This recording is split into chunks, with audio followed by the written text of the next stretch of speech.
These UNIT-4 speakers are possibly one of the most interesting pieces of studio equipment I've ever showcased on the channel. They're the world's first wireless and portable studio monitor system. They're designed by the Danish pro audio company AIAIAI. Now, you might have known about them for their wireless and modular headphone systems. And just like those, these are user repairable and relatively modular inside. So there's just so much to look at with this, and I'm sure you've got loads of questions. But to be transparent, AIAIAI have partnered with me for this video. I've been testing them out, mixing, editing, opened them up, and I've gone from being very skeptical about wireless audio to highly impressed. And as always on this channel, all the opinions are my own. I have full control over the content. So there's loads I want to show you how to set them up. We're going to open them up and see how easy it is to access all those components. Of course, we'll talk about the audio quality, maybe compare them to other systems. Now, I'm going to show as much as I can, but if you want to know more, you can always check the information and links in the description down below. So let's just get right into it. For £700, you get two UNIT-4 studio monitors, a wireless X02 transmitter with USB-C and mini jack inputs, two charging or power supply cables, and some documentation. Now, my review units didn't come with the removable metal grills, but all of the production units, the ones to hit the shelves, will. You'll get a really nice protective metal grill at no extra cost.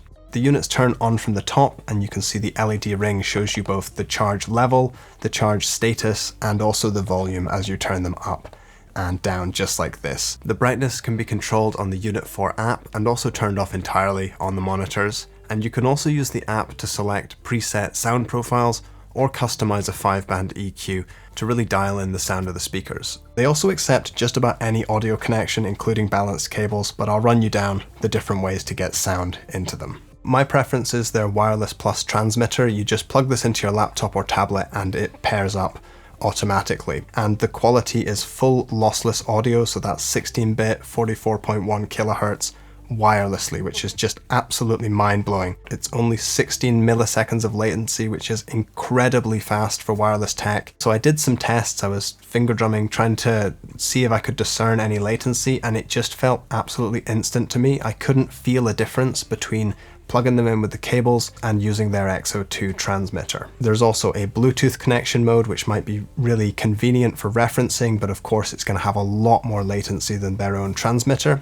And then of course you can just use an analog connection, 3.5mm or 6.3mm, so regular studio cables, you can just plug them into the back of this. That might be coming from an audio interface or another piece of equipment that you're using. So pretty much no matter what you want to connect them to, you should be covered. These can also be turned horizontally like this, and I found that my preference, even though I got the optional silicone pads for them, I actually preferred them turned on their sides with the tweeters on the inside. I thought this would give me reflection issues from my desk, but actually it was super clear. I really like the stereo image. And because they don't need any power or audio cables, it's also incredibly easy to find the best spot in your room for the speakers, or when you move to a new room, you can easily try out loads of different placements for them and just find what works very quickly without worrying about having to run different lengths of cables or anything like that. Of course, I have to talk about the batteries. You'll see the batteries in just a moment when we open these up. Each unit has 20 plus hours of battery life, and this might be slightly confusing because it obviously depends on how loud you drive them, but this is playback time. So in the last 2 weeks of using these, mixing, editing, I've only just managed to run them down in time for this review. I got them down to maybe just say 10-20% left. It takes about 2 hours to charge them back up, but you could also use them while they're plugged in or just keep them permanently powered if you knew that's where you were going to set them up. If you've paused the audio and they're just sitting on your desk in standby mode, they'll probably last for weeks without any noticeable phantom drain. And I know that might seem quite obvious, but these are not very power hungry, and that's what I noticed. It took about 2 weeks for me to wear these down to the point where I was like, okay, I want to fully charge those batteries again. I think it's very clear to see that the design and build from the outside is very good. They feel very sturdy, but the enclosures and the externals only give us half the story, so we're going to open this up and take a look inside. These were designed with user repairability in mind, which means that any component that could wear out over many years of use can be easily accessed and replaced by the user, because often with speakers like this, if something breaks, it's usually more cost effective to throw the whole thing out and buy a new one, so they're really trying to minimize waste. First thing I should do is just turn off the unit, and then we'll take a good look at this. All you need is a Phillips screwdriver like this, and something flat like a guitar pick or an old credit card to pop the enclosure off. Follow their guide. I'm doing this, at my own risk of breaking anything, but pull this off. It's a glueless design, or all the parts you need to replace are not held in place with glue. You can see on the back here, there's this spongy material that prevents vibrations. Already, I'm liking the look of this. I'm going to cover the tweeter with my lens cap, because if you were to slip with your screwdriver, you don't want to damage that. So anyway, I'll sort of time-lapse this. All the screws seem to have this little rubber O-ring or gasket on it, and that's great. That's going to prevent air leak. It's also going to minimize vibrations. Okay, cool. So at this point, it's time to tip the face off. So I'm just going to very carefully get under these tabs here. You can tell the tolerances on this design are incredibly tight, which is a good thing. Then once that's loosened off, it should just pop out like this. I'll take this out. Some material there. It's really, really clean and tidy in here. I don't know if you've taken apart many speakers yourself, but often there's just a lot of glue, sort of foam glued everywhere. This looks really, really neat. If you've ever been on the Buy It For Life subreddit or anything to do with Right to Repair, their TMA2 headphones just come up all the time. People love them for being able to swap parts and just how neat and clean the assembly is. But anyway, we'll get back on track with these speakers. Get in here and disconnect the battery. These two are the batteries. So again, I'll just pull those out. Super. So that's the battery units out there. And it's not that they plan on you having to replace the batteries, it's just any device that has batteries, I think you should be able to access those as these eventually wear out. Maybe in 10 years time, they've only got 70% of their capacity and you want to extend that, you could, replace the batteries yourself. I can see here, this driver comes out just 3 screws there, so that's easy. I don't want to risk breaking that. This one here, I just have to take the LED off, and then there should be some more screws to take that driver out. I don't want to risk breaking those by taking them out, just to show you I can see that they're not heavily glued into place. And the main plastic components are also 100% post-consumer waste recycled plastic, so you don't need to feel guilty about there being any virgin plastic in here. This is all recycled, and I would assume recyclable. Let's see if we can remove this base port or this funnel here. Now, you're not going to need to replace this part, but I was really curious to see this. There we go, it comes out.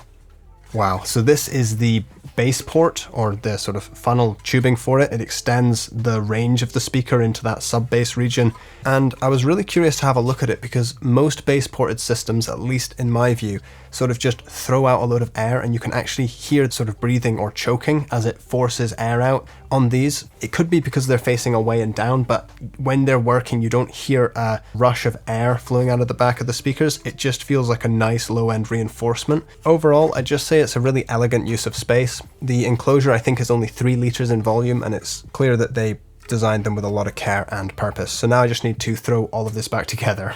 I've actually been pleasantly surprised by how simple this is. I'm not, I do a lot of DIY, but I'm not a repair technician. This is not something I would commonly do. Pretty much if I can do it, I'm pretty sure just about anyone with a screwdriver and a little bit of patience could also handle it, no problem at all.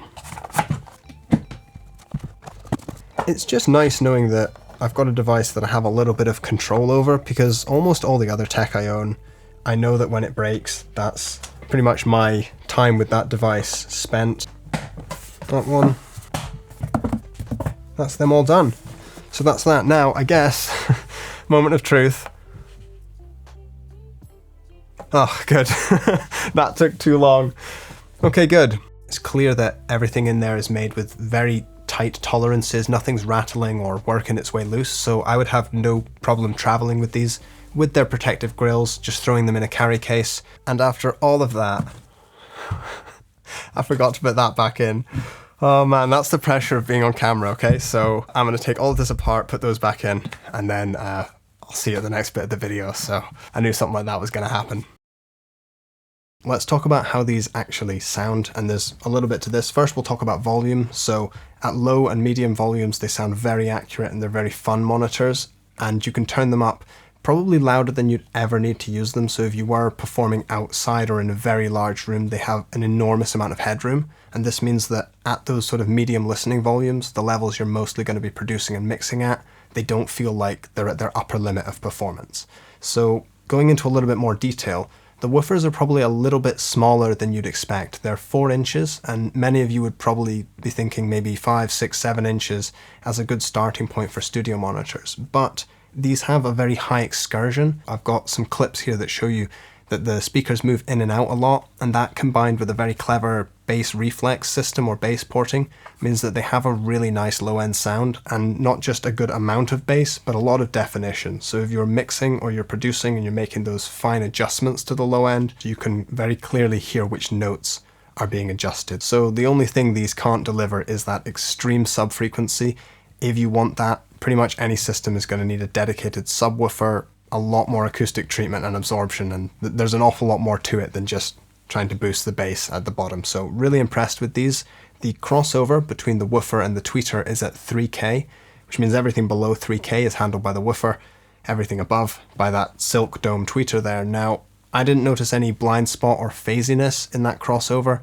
A lot of two-way systems kind of annoy me with this because you can hear where sounds sort of jump from one to the other. This is not the case at all. Maybe it's to do with the shape of the waveguides, but anyway, I wasn't left feeling that there were any blind spots in the frequency spectrum. I felt like I could just sort of get to work on them, learn them, and make good decisions with them. I can't demonstrate exactly what they sound like in a video, there's no way for me to do that, but I can compare them to other systems I've tried. So first, to compare them to other travel speakers, so micro monitors, things like that. Not just Bluetooth speakers, but dedicated portable studio monitors. These just simply blow them away, not just in terms of build quality and sound quality, but just the elegance of the system, not having to travel with a bunch of additional cables, wires, power cables, or audio interfaces. Right now, I don't think there's any system that is as streamlined as the UNIT-4s. If I were to compare these directly to Atom monitors, so the A series or T series, of course you're going to need additional audio interfaces and power supplies for those, but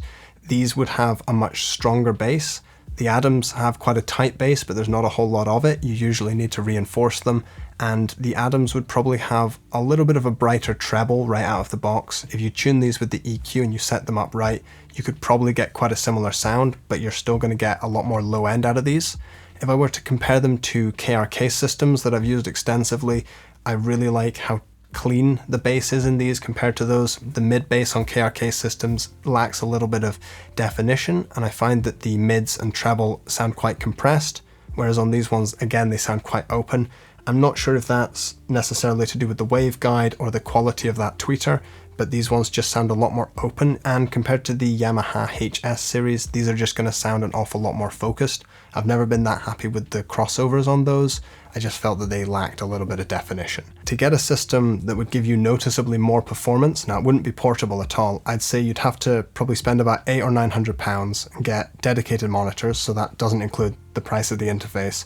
Probably start looking at three-way systems, and that would probably give you a system that definitely sounded larger and maybe useful for different applications, but we're going into a completely different territory.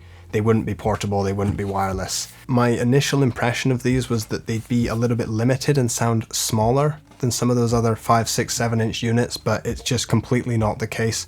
A lot more of it comes down to design and how a speaker is made and the design is executed than just simply the size of the enclosure or the woofer or tweeter that's put into it.